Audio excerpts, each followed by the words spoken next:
Trap shooting is a traditional pastime in the Northwoods, and that tradition is being passed on to a new generation.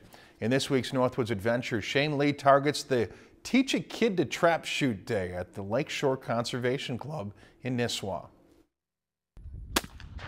It was the day before Mother's Day, and pull was the word that boys and girls shouted to shoot their first bird. Pull! More than 30 young shooters learned the ropes Saturday to join a sport that is rapidly growing among youth. I love to shoot. I love to talk about it.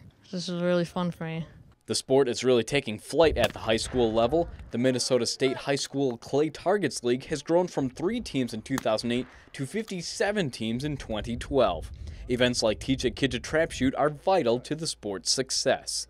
Most of these kids that shoot on our high school team start long time. I mean, young like this. Their parents get them involved in the sport.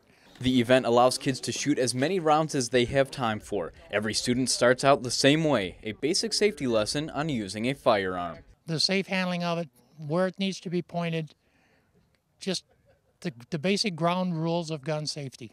Once everyone is practicing safe gun handling, the time comes for learning the proper technique, including the proper resting place for the butt of the rifle, learning to look with the correct eye, and following the bird.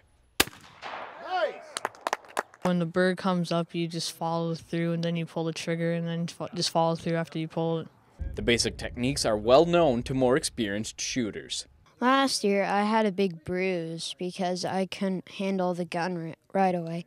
But this year, I'm used to the kick. For Ellstrom, the recoil was the part of shooting that took the most getting used to. For the rookie Hoffman, it was also the recoil that was the biggest surprise. I expected the kick to actually be a lot more than it was, and it's actually not really that hard. It's also not hard to get hooked on the sport after only one trip through the 5 stations. They break that first clay pigeon, and, you know, that's the world to them. The world does look a bit brighter after you blast a bird. Shane Lee, Lakeland News. If you've enjoyed this segment of Lakeland News, please consider making a tax-deductible contribution to Lakeland Public Television.